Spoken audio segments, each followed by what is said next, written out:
बाल कृष्ण लाल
ભગવાન શ્રી હરિ નારાયણ ભગવાનનું દિવ્ય સ્વરૂપ વાંગમય સ્વરૂપ ભાગવતજીને આપણે પ્રણામ કરીએ. અને જે સ્થાનમાં જ્યારે ભાગવતજીનો ગુણાનુવાદ ગવાય છે ત્યારે અનેક સંતોની ચેતના ઉપસ્થિત હોય છે, એમને પણ પ્રણામ. અને આજે પધારેલ આપ સૌ અનાથાણી પરિવાર, સ્નેહીજનો તેમજ વડીલો, ભાઈઓ, ઉદેવો, સર્વનું સ્વાગત, સન્માન, આપ સૌના ચરણોમાં ભાવભર્યું પ્રણામ.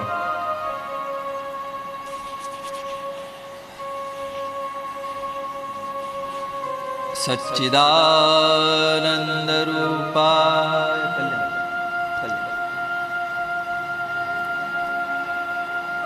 સચ્ચિદાનંદ રૂપાય વિશ્વોત્પત્યાદિહેતવે તાપત્રય વિનાશાય શ્રી કૃષ્ણાય વયં નમઃ. શ્રી કૃષ્ણાય વયં નમઃ.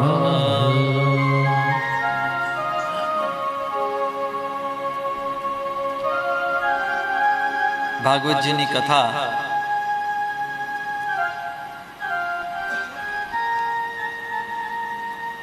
એ વૈકુંઠનો આનંદ અપાવે છે.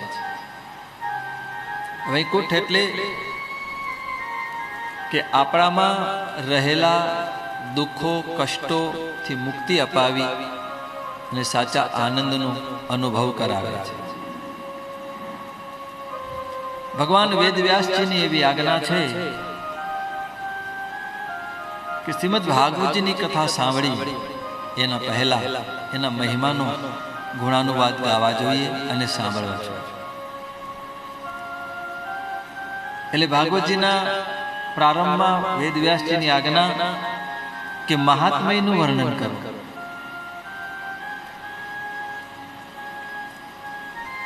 મહાત્મયનો સીધો સાદો અર્થ પરિચય. જ્યાં સુધી કોઈને આપણો પરિચય ન થાય ત્યાં સુધી એવો ભાવ જાગે નહીં. ભાવ તો ત્યારે જાગે છે કે જ્યારે આપણને કોઈકનો મહિમા ખબર પડે. કોઈ આપણને કહે કે આ ભાગવતજી છે એને પ્રણામ કરો, પણ કોઈને ખબર નથી કે ભાગવત એટલે શું. એ પ્રણામ નહીં કરે, પણ આપણે એને સમજાવ્યું કે તમે પ્રણામ કરો તો પ્રણામ કરશે પણ ખરો, પણ એનો મહિમા એને ખબર નથી. એટલે જે ભાવ જાગવો જોઈએ ભાવ જાગશે નહીં.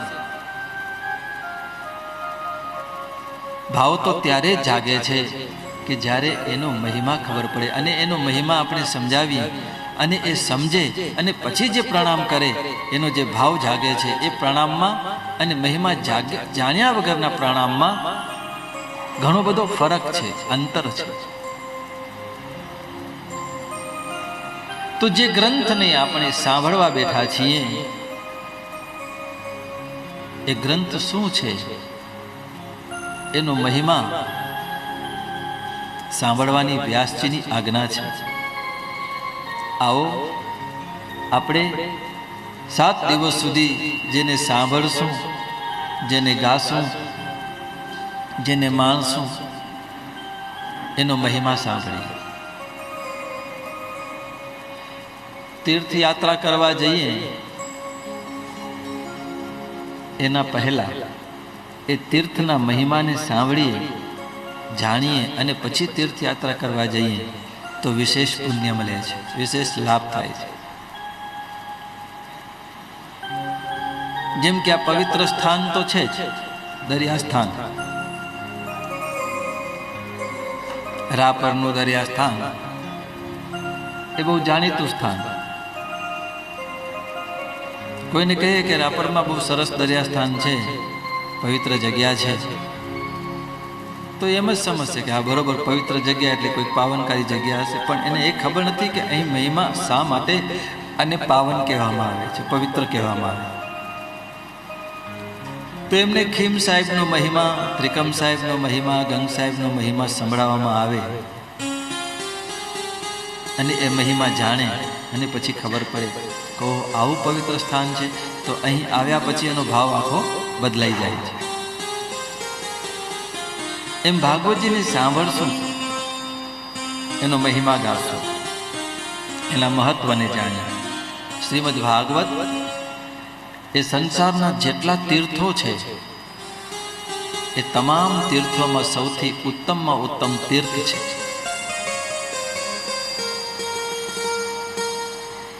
આ મહાતીર્થ છે. ભાગવતજીમાં સ્નાન કરવાથી એને જગતના બધા જ તીર્થોનું પુણ્ય પ્રાપ્ત થઈ જાય છે. ગંગાજીમાં સ્નાન માટે હરિદ્વાર વગેરે ક્ષેત્રમાં તીર્થમાં જવું પડે, પુષ્કર જવું પડે, પુષ્કર સરોવરમાં સ્નાન કરવા. પણ ભાગવતજી એવું તીર્થ છે કે જ્યાં ભાગવતની કથા થાય છે, જ્યાં ભાગવતજીનો સત્સંગ થાય છે, જ્યાં પૂજન થાય છે, ત્યાં મહિમા છે કે બધા જ તીર્થોનો નિવાસ ત્યાં આવી જાય છે. યત્ર ભાગવતી વાર્તા તત્ર ભક્ત્યાદિકમ રચેત. જે સ્થાનમાં ભાગવતનો સત્સંગ કથા થાય એ તીર્થમાં અનેક તીર્થો, ભક્તિ, જ્ઞાન વગેરે ત્યાં આપોઆપ પ્રગટ થવા લાગે છે.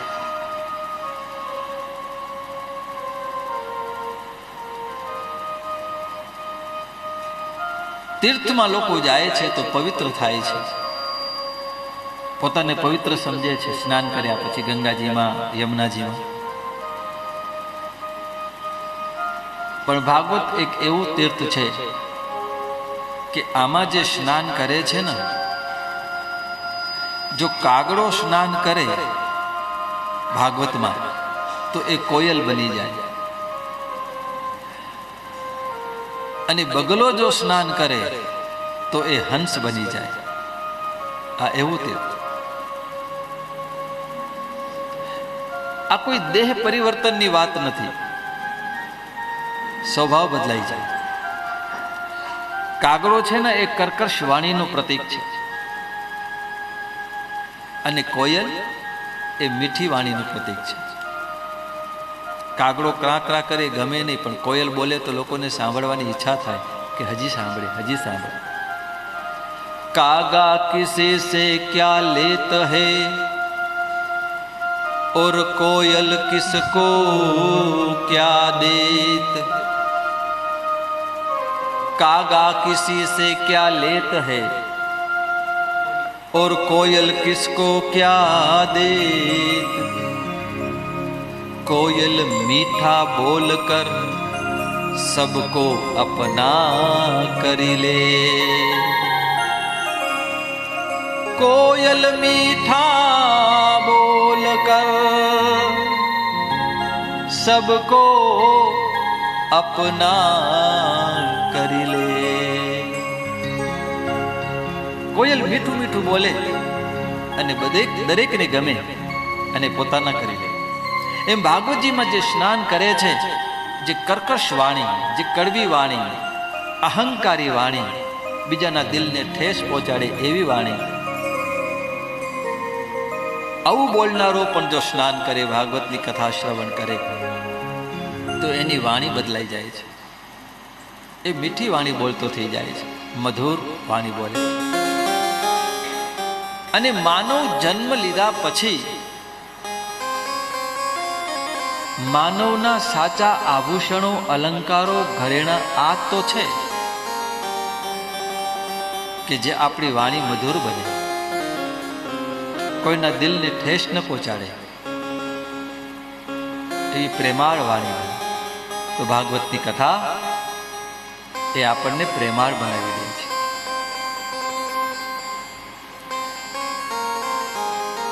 શ્રીમદ ભાગવત એને જ્ઞાન યજ્ઞ કહે છે. આપણે લખીએ છીએ જ્યારે પ્રચાર કરીએ, શ્રીમદ ભાગવત સપ્તાહ જ્ઞાન યજ્ઞ.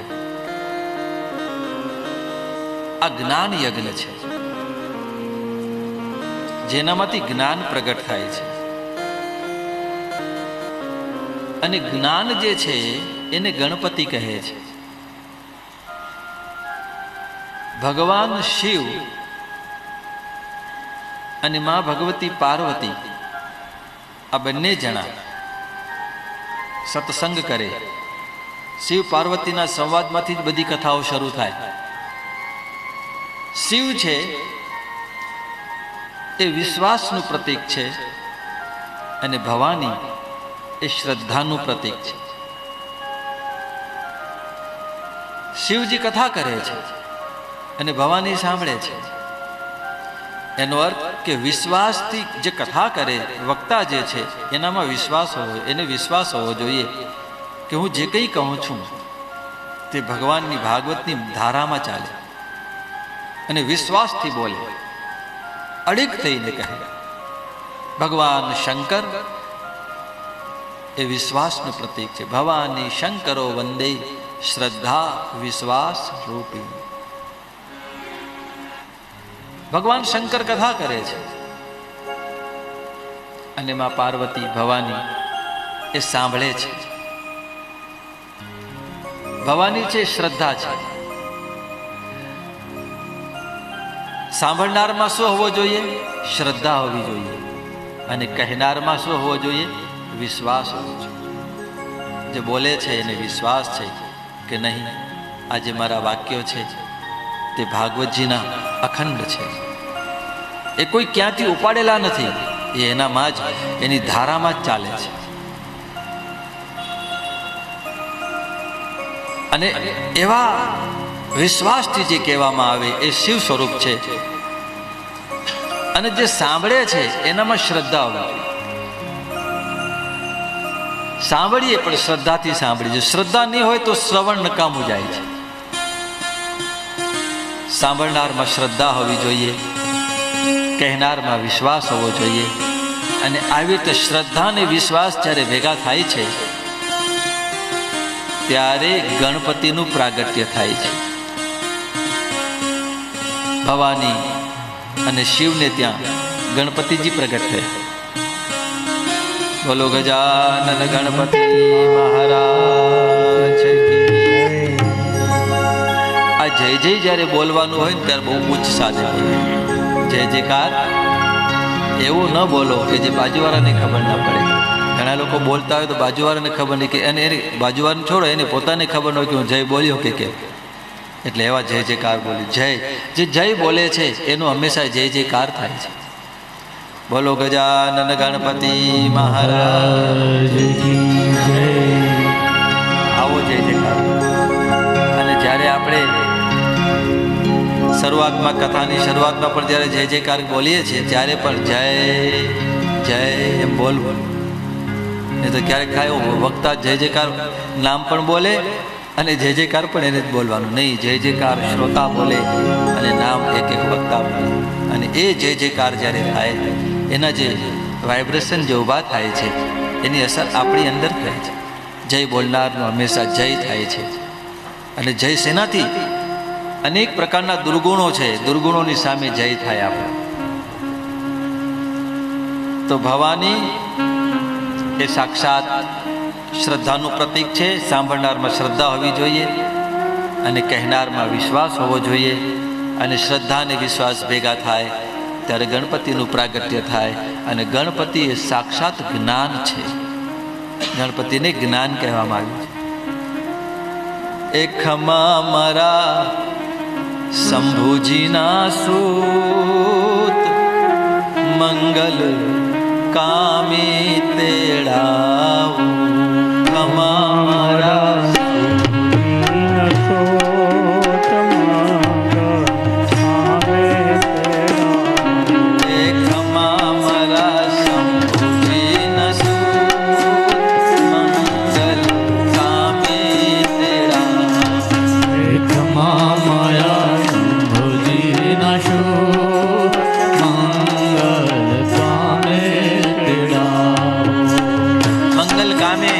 ગણપતિને યાદ કરે.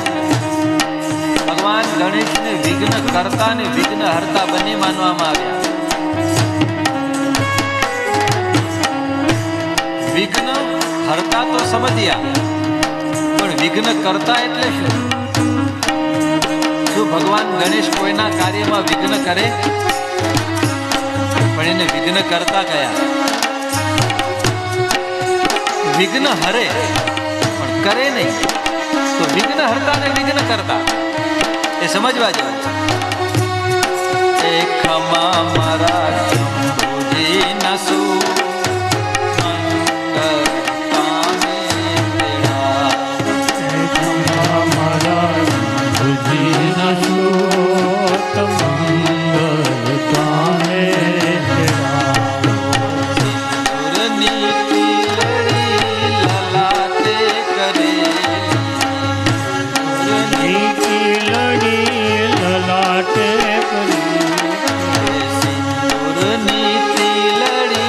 લલાટે કરેલી.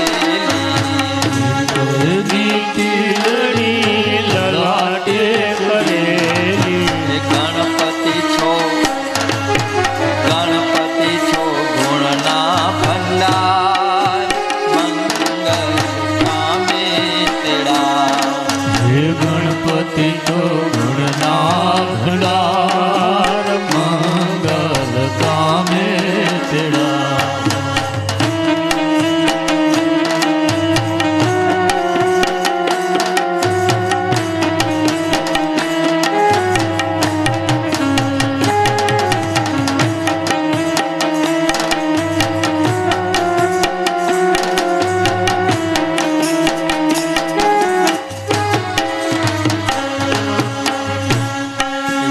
હરતા. આપણા જીવનમાં અનેક પ્રકારના વિઘ્નો આવે છે. એ વિઘ્નને ગણેશને યાદ કરો ને, ગણેશ ભગવાનને, તો બધા જ વિઘ્નો નાશ કરે. કેમ કે સારા કાર્યમાં એમ કહેવાય છે ને કે અનેક વિઘ્નો આવે, પણ ભગવાન ગણેશને યાદ કરીને જ્યારે કોઈ પણ કાર્ય કરવામાં આવે એ પરિપૂર્ણ થાય. ગણપતિને યાદ કરો. ઘરથી બહાર નીકળો તો ગણેશને યાદ કરો. ઘરમાં આવો તો પણ ગણેશને પ્રણામ કરો, યાદ કરો, સ્મરણ કરો. સ્મરણ કરતાની સાથે રીઝી જાય એવા આ દેવ છે. તો એ ગણેશ ભગવાનને વિઘ્ન હરતા, અને વિઘ્ન કરતા એટલે શું? કોઈના કામમાં ગણેશ ભગવાન વિઘ્ન ક્યારેય ન કરે. યાદ રાખજો, એ ક્યારેય વિઘ્ન ન કરે. પણ તમને ખબર છે કે જો ક્યાંયથી કોઈ ઉપરથી હેઠું પડે અને નીચે તો ખાઈ હોય, પણ પડતા પડતા જો વચમાં કોઈક એને કંઈક આશ્રય મળી જાય તો એ બચી જાય ને. તો એવા સમયે એવા પડનાર વ્યક્તિને ગણપતિ વિઘ્ન કરતા છે, એને સપોર્ટ આપે છે, એના કાર્યમાં વિઘ્ન કરે છે, એને કોઈક એવો આશ્રય આપે છે અને એનું જીવન બચાવી લે. એટલે ભગવાન આ દ્રષ્ટિથી વિઘ્ન કરતા છે, બાકી કોઈના સુધરેલા કામને બગાડે નહીં. ભગવાન એ તો ગણેશ છે. એવા ભગવાન ગણેશ ભગવાનને યાદ કરીએ તો એ જ્ઞાન સ્વરૂપ છે, અને જ્ઞાન ત્યાં જ પ્રગટ થાય કે જેનામાં શ્રદ્ધા અને વિશ્વાસ બે ભેગા થાય. તો શ્રોતામાં શ્રદ્ધા જોશે અને વક્તામાં વિશ્વાસ જોશે, અને શ્રદ્ધા અને વિશ્વાસ બે ભેગા થશે ત્યારે જ્ઞાન પ્રગટ થશે. અને એ જ્ઞાન ભગવાન ગીતામાં શ્રી કૃષ્ણ કહે છે કે જ્ઞાનથી મુક્તિ મળે છે. મુક્તિ શેનાથી છે? જ્ઞાનથી. ભાગવતનું જ્ઞાન એ આપણને મુક્ત કરે છે, એ દરેકને મુક્ત કરે છે. જ્ઞાનેન મુક્તિ, જ્ઞાનથી માણસ મુક્ત થાય છે. તો ગણપતિ મહારાજ સાક્ષાત જ્ઞાનનું સ્વરૂપ છે. અને શ્રીમદ ભાગવત શાસ્ત્ર એક આધ્યાત્મિક દીવો છે. આપણે દીપ માળા પ્રગટાવી ને, હમણાં દિવાળીના હજી દિવસો ચાલે જ છે. દીપમાલા પ્રગટાવી. દીવો શું કરે? પ્રકાશ આપે. અંધારું હોય એને દૂર કરે. એમ આપણા હૃદયમાં રહેલું અંધારું, કંઈક જન્મો જન્મના અંધારા પડ્યા છે. કોઈક એવી ગુફા હોય કે 500 વર્ષથી એ ગુફામાં અંધારું હોય, અને હવે જો ત્યાં પ્રકાશ કરવો હોય તો એ 500 વર્ષના અંધારાને દૂર કરવા માટે 500 વર્ષ નથી લાગતા. બસ માત્ર દિવાસળી દીવો પ્રગટાવો અને 500 વર્ષનું અંધારું એક ક્ષણમાં દૂર થઈ જાય. એમ આપણા હૃદયમાં રહેલું અંધારું, અજ્ઞાન રૂપી અંધારું, જન્મ જન્માંતરથી અંધારું રહેલું છે. હવે એ અંધારાને, એ અજ્ઞાનને દૂર કરવા માટે ભાગવત એક માત્ર દીવાનું કામ કરે છે. જેવો ભાગવતનો દીવો થાય એટલે આપણા હૃદયમાં રહેલા પણ અંધારા કાયમને માટે દૂર થઈ જાય અને અજવાળા થઈ જાય. માટે ભાગવતજીનો ઘરમાં પાઠ કરવો. ભાગવત હંમેશા અંધારાને દૂર કરે છે.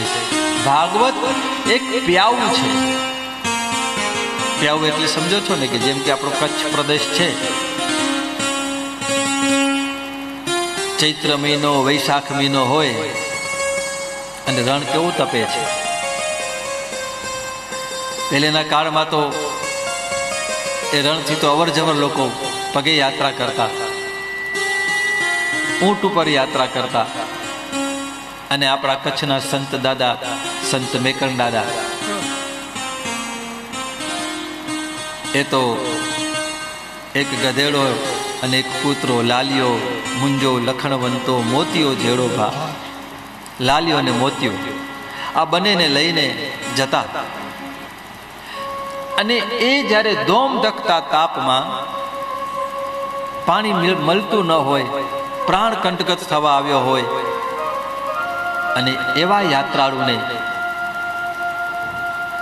ક્યાંક રસ્તામાં એક સુંદર મજાનો વડલો મળી જાય, અને એ વડલા નીચે પાણીની પરબ હોય, તો એને કેટલી શાંતિ વળે છે.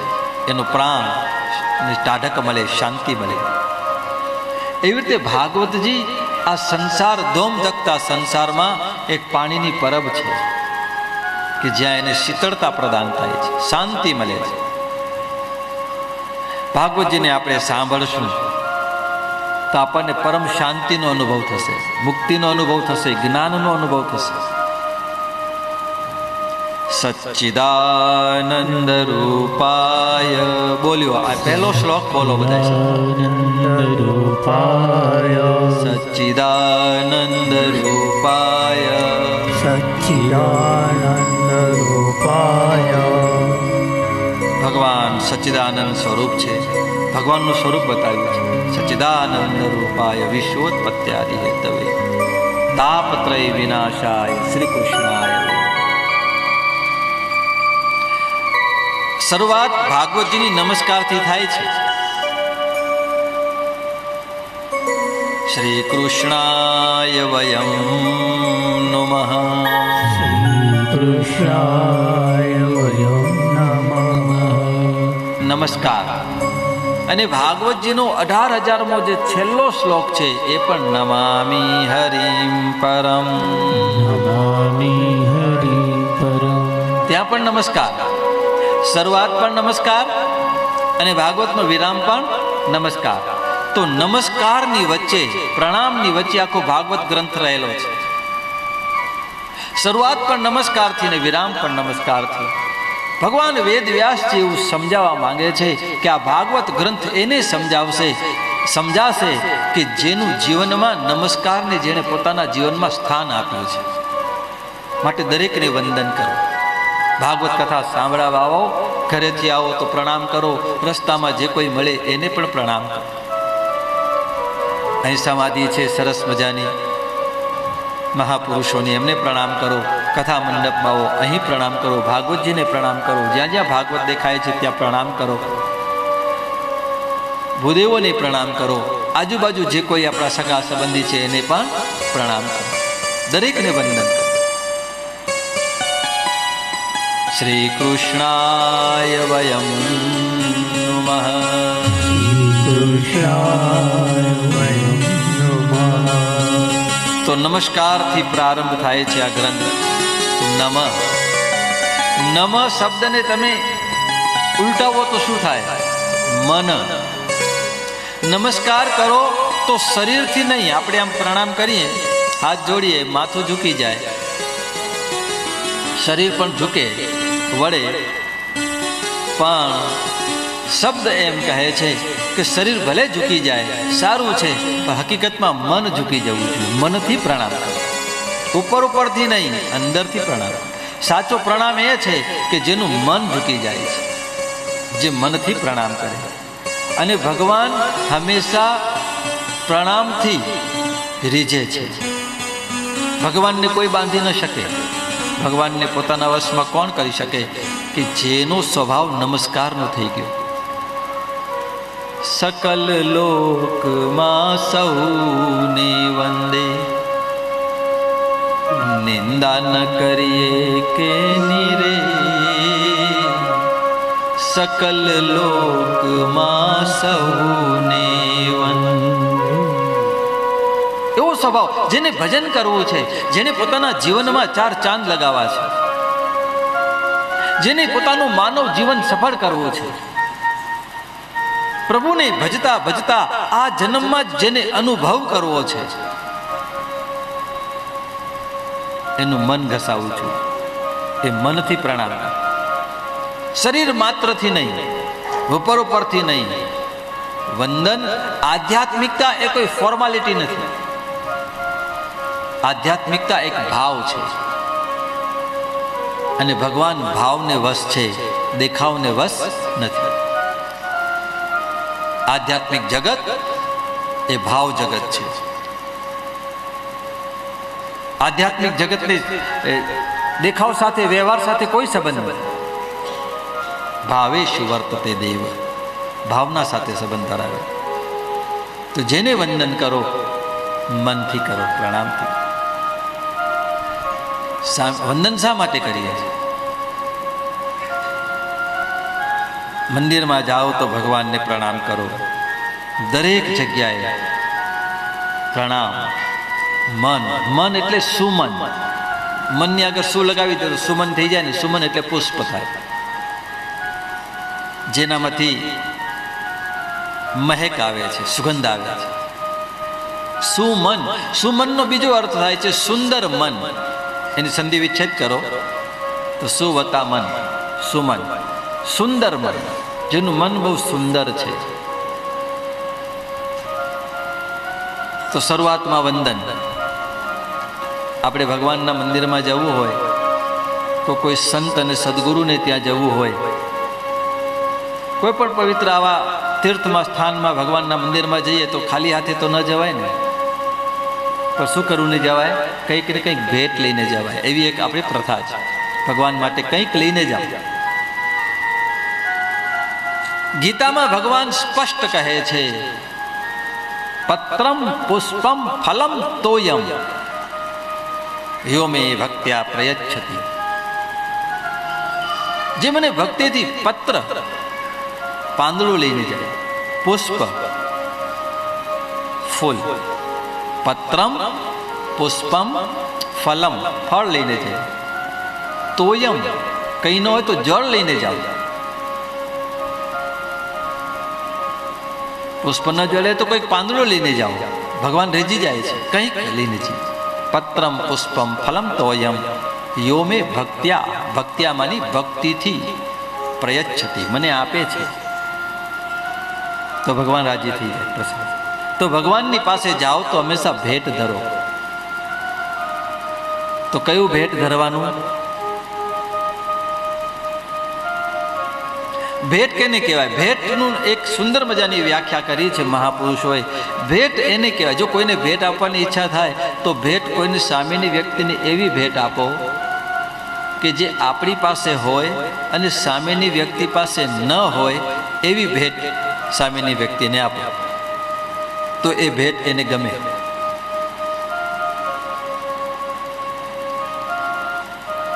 હવે ભગવાનને ભેટ આપવો હોય તો ભગવાનને શું ભેટ આપવું? એવી કઈ વસ્તુ છે કે જે ભગવાન પાસે ન હોય અને આપણી પાસે હોય? બાકી તો બધું ભગવાને જ આપ્યું છે. આ સંસારમાં મકાને ભગવાને આપ્યું, ધન, ઐશ્વર્ય, સુખ, સંપત્તિ, આ ફળ, ફૂલ વગેરે, અન્ન, પાણી, જલ, આ બધું જ પરમાત્માએ આપેલું છે. તો ભગવાનને આપેલું છે અને એ જ ભગવાનને આપેલું હોય તો એને ભેટ કેમ કહેવાય? ભેટ તો એને કહેવાય કે ભગવાનની પાસે ન હોય અને આપણી પાસે હોય અને આપણે ભગવાનને આપીએ, એનું નામ ભેટ. બાકી તો સબ કુછ દિયા આપને, ભેટ કરું ક્યા ના.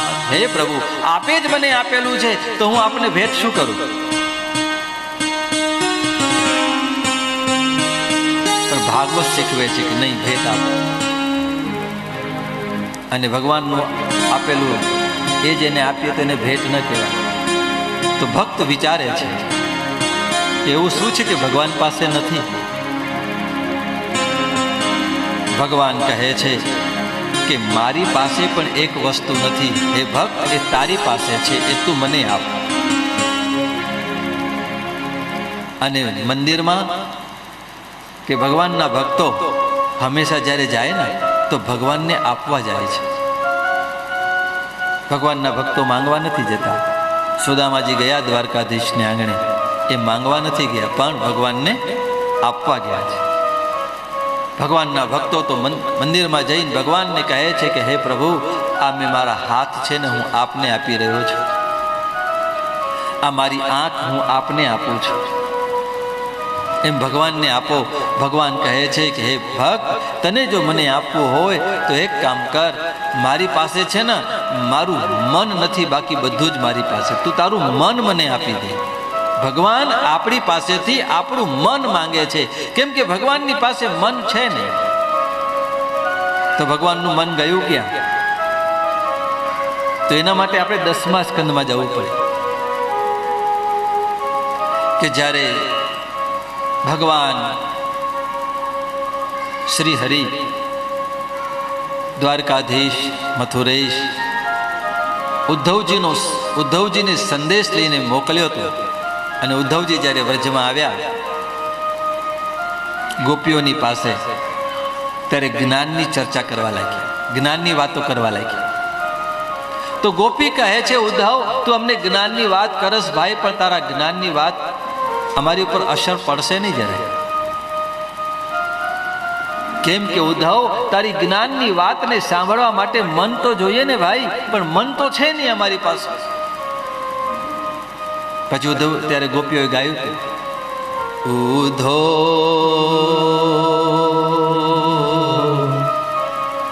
મન ના ભય દસબી, ઉધો મન ના ભય દસબી. મન કેટલા હોય? એક હોય ને? 10-20 તો હોય નહીં. ચાલો એક મન જતું રહ્યું તો બીજું મન લઈને તારું કામ કરે. મન કઈ રાવણના માથા જેવું થોડી છે કે એક માથું જાય ને બીજું આવે, બીજું જાય ને ત્રીજું આવે. મન તો એક જ હોય ને. ઉધો મન ના ભય દસબી. તો ઉદ્ધવ પૂછે છે, ગોપીઓ ક્યાં ગયું મન? તો ગોપી કહે છે, એક હતો સો ગયો શ્યામ સંગ, એક હતો સો ગયો શ્યામ સંગ, अब को आराधे उधो मन न भये. ઉદ્ધવ અમારું મન તો એક જ હોય ને, અને એક મન તો જ્યારથી શ્યામ સુંદર વ્રજ મૂકીને ગયા ને ત્યારે સાથે લઈને ગયા છે. અમારી પાસે હવે અમારું મન છે નહીં. તો ભગવાન ગોપીઓનું મન છે નહીં. ગોપીઓનું મન ક્યાં છે? ભગવાનની પાસે. તો ભગવાનનું તો ગીતામાં વચન છે કે જેવી રીતે મને ભજે છે એવી રીતે તેને હું ભજું છું. આ ગીતામાં ભગવાન વચન આપ્યું, તાંસ તથૈવ ભજામ્યહમ, એને હું ભજું છું. તો ભગવાનની પાસે ભગવાનનું મન નથી. તો ભગવાનને જો આપવું હોય તો ભગવાન આપણી પાસે કંઈ નથી ઈચ્છતા.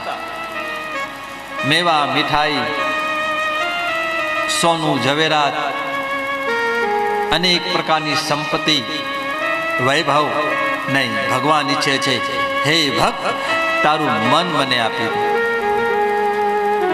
મન એવું કારણ બંધ મોક્ષયો, મનથી જ મુક્તિ છે અને મનથી બંધન છે.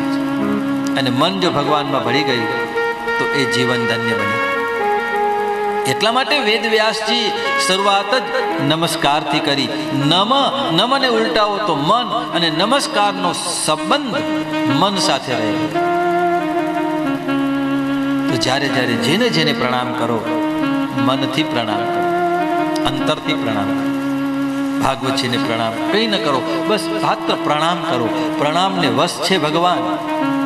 જે ભાગવતજીને પ્રણામ કરે છે ને એને સંસારમાં જેટલા પણ તીર્થો છે એ તીર્થોમાં સ્નાન કરવાનું ફળ પ્રાપ્ત થઈ જાય છે. આ સંસારના તીર્થ કરવા ક્યારે જઈશું આપણે? બસ ભાગવતજીને પ્રણામ કરવા માત્રથી બધા જ તીર્થોનું ફળ પ્રાપ્ત થઈ જાય. વંદન, નમસ્કાર. શરૂઆતમાં પણ નમસ્કાર. અહીં આવો તો નમસ્કાર, જાઓ તો નમસ્કાર, જે મળે એને નમસ્કાર. આ એવો ગ્રંથ છે, અદ્ભુત ગ્રંથ, ભગવાનનું સાક્ષાત સ્વરૂપ છે. જેમ ભગવાન ની એક ટેવ પડી ગઈ છે ને ચોરવાની, એમ રાધાજી એ બધાનું ચોરી કરીને લઈ જતા હતા માખણ. તો રાધાજી ભગવાનનું જ મન ચોરીને જતા રહ્યા, એટલે ભગવાનનું મન રાધાજીમાં છે. અદ્ભુત કથા છે આવું ભાગવત ગ્રંથ, કે ભગવાનનો તો સ્વભાવ બતાવે છે કે ભગવાન કેવા છે. સચ્ચિદાનંદ રૂપાય, સચ્ચિદાનંદ રૂપાય, સત, ચિદ અને આનંદ, ત્રણ શબ્દ રહેલા છે. ભગવાનનું સ્વરૂપ કેવું છે જુઓ. સચ્ચિદાનંદ, ભગવાનનું સ્વરૂપ કેવું છે? સચ્ચિદાનંદ. એમાં 3 શબ્દ. સત માની શાશ્વત. સતનો અર્થ થાય છે કાયમને માટે, નિત્ય, પરમાનન્ટ, ક્ષણિક નહીં, કાયમને માટે. જે શાશ્વત છે, જે અપરિવર્તનશીલ છે, જે અખંડ છે, જે અવિનાશી છે, એ ભગવાનનું સ્વરૂપ છે. ભાગવતની કથા સાંભળવાથી, એનું સ્મરણ કરવાથી, એનામાં નાહવાથી, એનું ચિંતન કરવાથી માનવ જીવનના મૂલ્ય સમજાવવા લાગે છે. ભાગવતની કથા સાંભળવાથી પરમ શાંતિની અનુભૂતિ થાય છે. સંસારના બધા ક્લેશ, દુઃખ, કષ્ટ સમાપ્ત થઈ જાય છે અને એને આનંદની પ્રાપ્તિ થાય છે. સમુદ્ર હોય, સમુદ્રની પાસે શીતળ, તેની પાસે શું મળે? જલની પાસે શું મળે? શીતળતા મળે. પાણીનો સ્પર્શ કરો તો શીતળ મળે, બરફનો સ્પર્શ કરો તો ટાઢક મળે, અગ્નિનો સ્પર્શ કરો તો દાહકતા મળે, દજાડી દે. એવી રીતે ભાગવતજીનો જો સ્પર્શ કરો તો આપણને પ્રેમની પ્રાપ્તિ થાય, આનંદની પ્રાપ્તિ થાય. કેમ કે ભાગવત સ્વયં આનંદ સ્વરૂપ, ભગવાનનું સ્વરૂપ છે. અને ભગવાનનું સ્વરૂપ છે સચ્ચિદાનંદ. ભગવાન સચ્ચિદાનંદ સ્વરૂપ છે. તો જે ખરેખર ભાગવતની કથા શ્રવણ કરે છે, આ નાથાણી પરિવાર પરમ ભાગ્યશાળી બન્યું છે કે આપણા પરિવારની અંદર, અને એના નિમિત્તે ન જાણે કેટલાયને શાંતિ પ્રાપ્તિ થશે. એ મહાયજ્ઞ છે, જ્ઞાન યજ્ઞ છે, અપરિવર્તનશીલ. ભગવાનનું સામર્થ્ય કેવું છે કે ભગવાન આખા જગતને સર્જે છે, સંસારને સર્જે છે, છતાંય એના સર્જનમાં એમને કોઈ પણ પ્રકારનો અહંકાર નથી. આપણે એક નાનું મકાન બનાવીએ તો આપણને એમ લાગે કે આ મેં બનાવ્યું, કેટલો અભિમાન લઈને ફરતા હોય. અને બનાવવામાં કેટલી મુશ્કેલી થાય.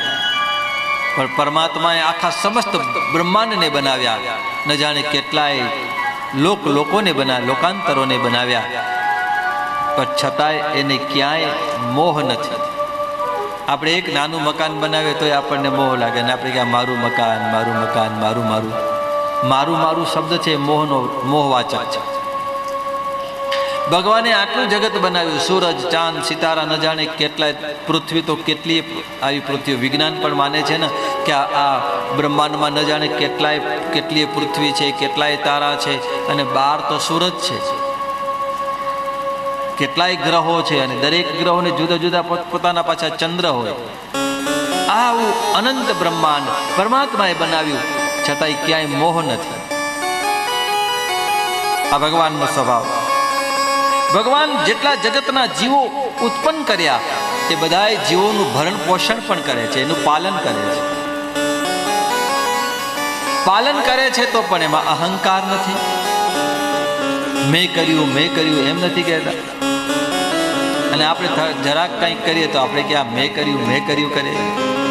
અને ભગવાન આટલા જગતના જીવોનું તમામનું પાલન પોષણ કરે, છતાંય કંઈ નહીં. પણ આપણામાં એવો ભાવ હોવો. ભક્ત હંમેશા એમ કહે છે, ક્યારેય એમ નથી કહેતો કે આ મેં કર્યું. ભક્ત તો કહે છે આ કોણે કર્યું? ભગવાને કર્યું. બસ આપકી કૃપા સે मेरा काम हो रहा है, बस आपकी कृपा से मेरा काम हो रहा है.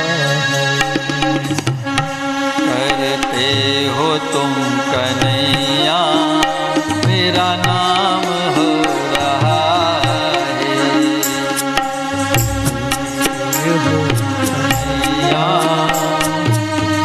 मेरा नाम हो रहा है. राधे राधे राधे श्री राधे राधे, राधे राधे राधे श्री राधे श्री राधे,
જીવ રાખે, ભક્ત એવો રાખે.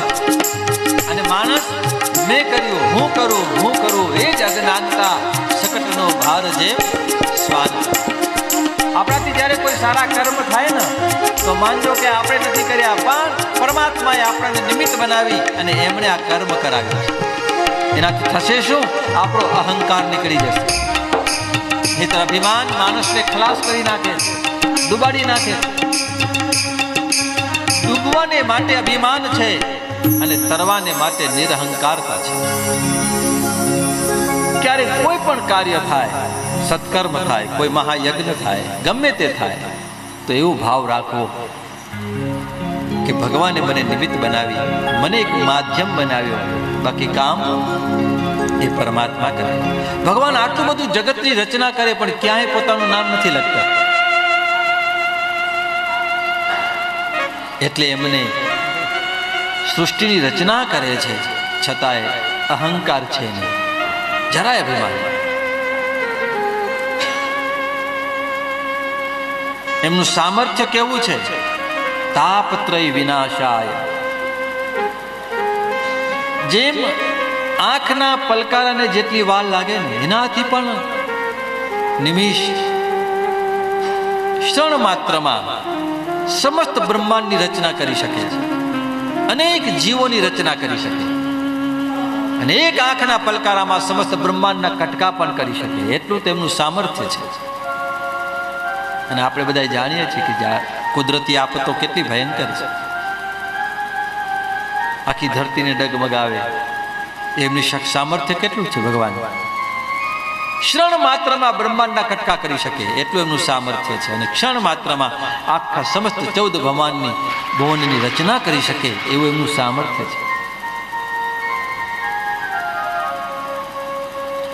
સર્જન કરે છે, સંકલ્પ માત્રથી સર્જન કરે છે, પણ સંકલ્પમાં મોહ નથી, સર્જનમાં મોહ નથી. ભરણ પોષણ કરે છે પણ ક્યાંય અહંકાર નથી. અને ક્ષણ માત્રમાં સમસ્ત સંસારનો લય પણ કરી નાખે છે, પણ એને શોક પણ નથી. કેવી સુંદર મજાની દ્વારિકા નગરી બનાવી. ભાગવતમાં કેવું સુંદર વર્ણન છે. આખી સોનાની દ્વારિકા છે. એના રસ્તા તમે જુઓ તો નીલમ, માણેક ને હીરાથી જડેલા રસ્તાઓ છે. આવું દિવ્ય વર્ણન છે. પણ છતાંય એમ કહેવામાં આવ્યું ને કે ભાઈ દ્વારકા પણ ડૂબી જવાની. તો એ દ્વારકા ડૂબી ગઈ તો ભગવાનને ક્યાં મોહ છે? અર્જુનને કહ્યું કે અર્જુન કહેજે જા કે આજથી 7મા દિવસે આ ડૂબી જશે દ્વારિકા. પણ ક્યાંય એને મોહ પણ નથી, શોક નથી. નહીં તો જરાક માણસને લૂંટાઈ જાય તો કેટલો બધો શોક લાગે કે અરે મારું આ ગયું. એક મોબાઈલ ખોવાઈ જાય એમાં મગજ જતો રહે. એક મોબાઈલ ખોવાઈ જાય 10 દિવસ તો ઊંઘ ના આવે, ભોજન ન ગમે કે મારો મોબાઈલ ગયો, મોબાઈલ